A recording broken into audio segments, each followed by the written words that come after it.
Guardian. EyesUpSaf. Eyes up YouTube, welcome back to another video. Today we're going to be taking a look at the #1 build that I'm going to be personally taking into Renegades myself. I love Felwinter's Helm for its survivability as well as its ability to just weaken and suppress everything on the field. It works really well in difficult content, and since I do most of this game solo, I really enjoy using this. Now, of course, you can always go in with your cookie cutter getaway artist build. We'll also be covering that in another video. For me personally, this is the one that I'm going to be taking in, and I urge everyone to at least give it a try because it does work really well. But without further ado, I want to show you why I enjoy this build so much. So let's get right into the gameplay showcase.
The reason that I really enjoy this build so much is for the exact reason that you just saw in the gameplay. We're able to suppress, weaken everything, even in a crowded room filled with targets just continuously coming at us. We're able to stay alive, we're able to handle them pretty effectively, and we're able to be constantly moving. The other great thing about this build is it doesn't rely on the artifact at all. So you don't need this season's artifact in order to make this build really good. On its own, it's just a fantastic build as it is. Either way, let's get right into the build. All right, so going right into the build, we are on Prismatic Warlock here.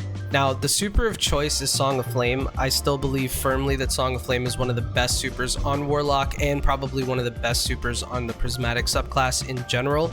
You can make an argument for Nova Bomb being really good as well, but Song of Flame's utility, damage reduction, and the ability to help your team out is unmatched. Going into our abilities here, we're keeping them pretty standard. We're using Phoenix Dive just to get the cooldown. We're using Arcane Needle because we get 3 charges, which means we get 3 lightning surges. And then for your grenade, it's completely interchangeable. In the gameplay showcase, I was using Vortex Grenade, but I will say this Cold Snap Grenade definitely fits the build a whole lot better. But there's 3 main grenades that you can use in this build.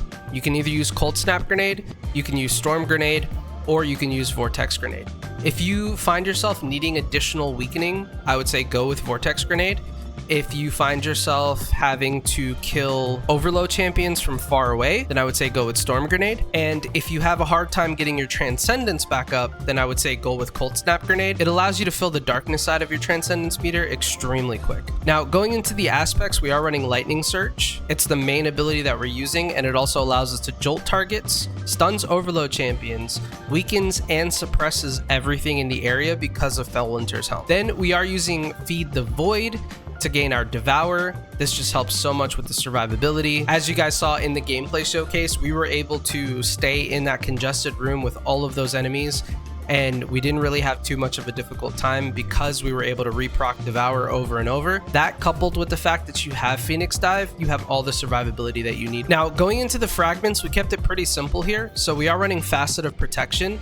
Protection just allows us to have that damage reduction while we're near targets, and we're always going to be near everything because of Lightning Search. We're also using Facet of Hope, so while we have the elemental buff, our class ability regenerates more quickly. We have a really low class stat, so this just kind of helps to bump up our class ability regeneration. Next up, we're running Facet of Courage, so our Arc, Solar, and Void abilities deal increased damage to targets that are afflicted with a Darkness debuff. We have multiple ways to provide that Darkness debuff. We can shoot out one regular melee, which allows us to unravel targets that spread to other targets once we kill them.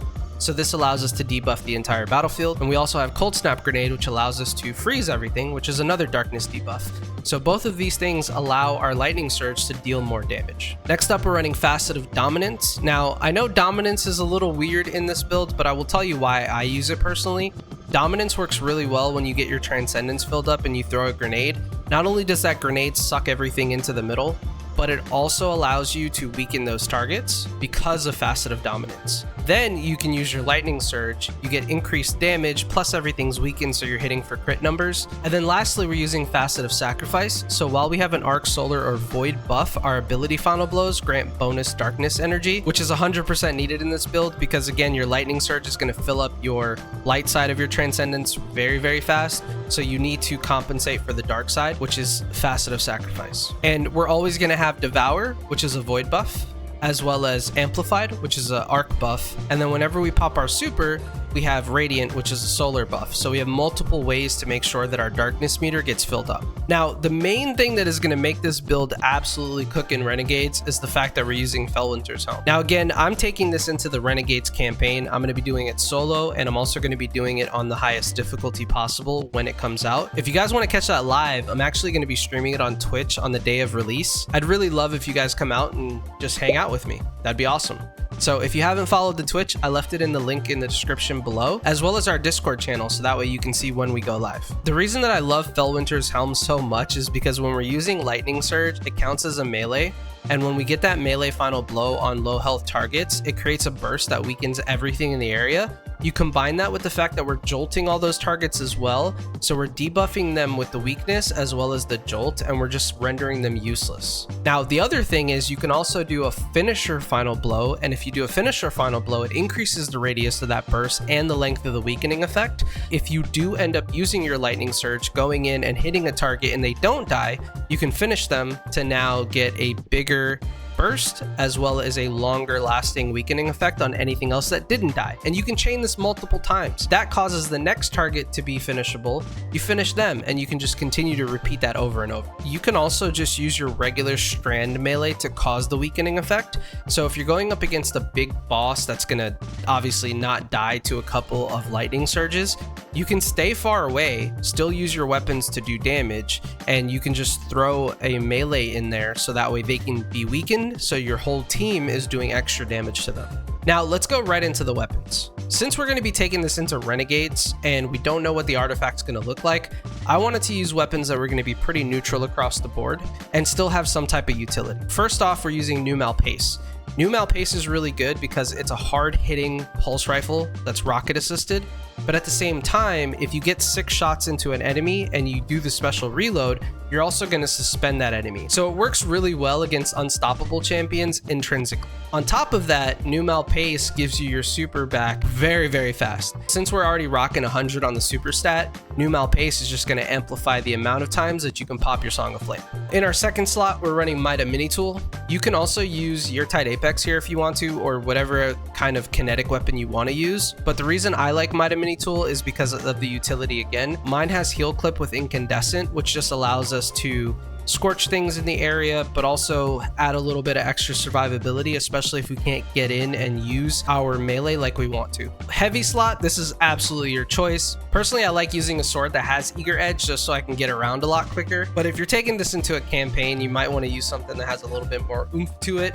Probably something like Outrageous Fortune, or maybe Haliatus, or even a crossbow. That's completely up to you, but me personally, I like swords. Going into the stat distribution here, the main things that you really want to focus on is your melee stat and your super stat. I was also able to get a really high grenade stat, so that helps out, but melee and super stat is definitely the most important. If you can get to 200 on melee and 100 on super, you don't really need to worry about any other stat. Now, in terms of your armor, I highly suggest to get Smoke Jumper. The 2-piece is more than enough. Unfortunately, I didn't have a 2-piece Smoke Jumper that could roll these stats, so I'm kind of forced to use Tech Sec here, which gives me absolutely zero benefit.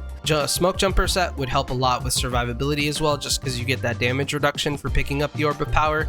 And every time we go in and melee something with Lightning Surge, we're going to be creating Orbs of Power that automatically we pick up. Now, going into the armor mods here, for our helmet, we are using 2 hands-on as well as 1 radiant light. For our arms here, we do have 2 heavy-handed as well as 1 momentum transfer. Whenever we cause damage with our grenades, we get the melee cooldown, which just helps us get our melee back. The reason that we're doing this is because typically when you're running a Lightning Surge build, you usually run the class item that has Syntheseps with Inmost Light, so that way your melee just regenerates in a cycle. But we don't have that with Felwinters. It's really the only downside to this build. So we want to use a lot of mods that are going to really help us get our melee back. However, we do get Transcendence back really quick. So our melee usually isn't a problem, but there are some times where it just really helps to kind of get that extra melee when you need it. Going into our chest piece, we're just running standard resist mods here, so you can put on whatever you want. Going into our boots, we are running 1 Better Already, 1 Invigoration,